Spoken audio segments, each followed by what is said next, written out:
l'heure de votre flash d'information sur les antennes de LAC TV. Mesdames et messieurs, bienvenue.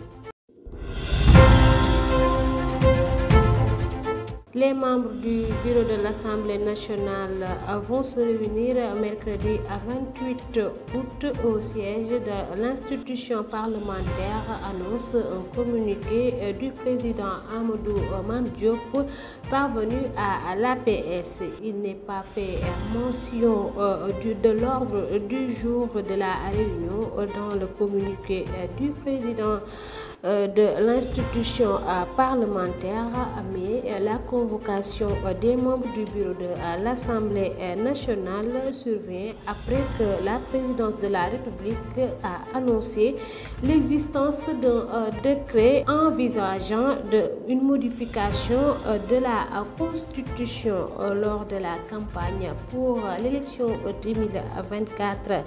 Mars, Bassirou Diomaye Faye avait promu de supprimer le Haut Conseil des collectivités territoriales et le Conseil économique, social et environnemental en cas de victoire.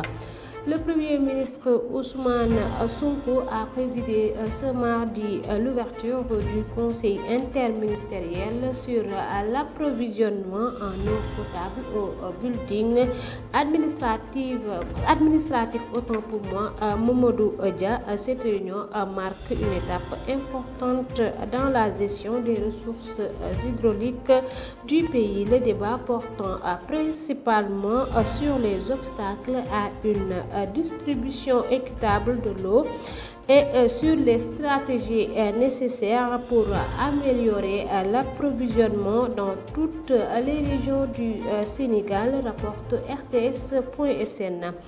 La compagnie pétrolière Woodside a officiellement annoncé le dépôt de sa plainte au tribunal de Dakar, ce pour contester le montant de l'impôt que lui inflige le fisc sénégalais, informe IGFM.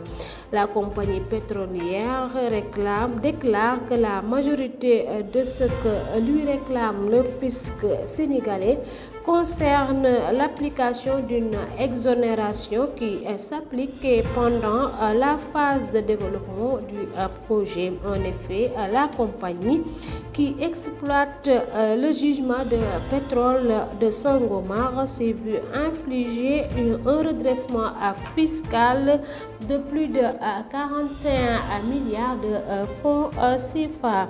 Le président de la République, Bassirou Diomaye Faye, a nommé par décret numéro 24-1796 du 26 août 2024 Madame Aminata Touré au représentant du président de la République, renseigne CNews. Pour rappel, ce poste était occupé jusqu'ici par Moustapha Niasse. Madame Aminata Touré fut envoyée spéciale de l'ex-président Macky Sall. Et on termine avec l'actualité sportive. Al Nassr s'est offert son premier succès en championnat mardi lors de son déplacement face à Al Fehha à 4-1. Enfin, Al Nassr a obtenu sa première victoire en Saudi Pro League. Les coéquipiers de Sadio Mané ont remporté un large succès ce mardi, rapporte wisport.com. C'était tout pour votre flash d'information. Merci de vous informer sur nos antennes. Au revoir.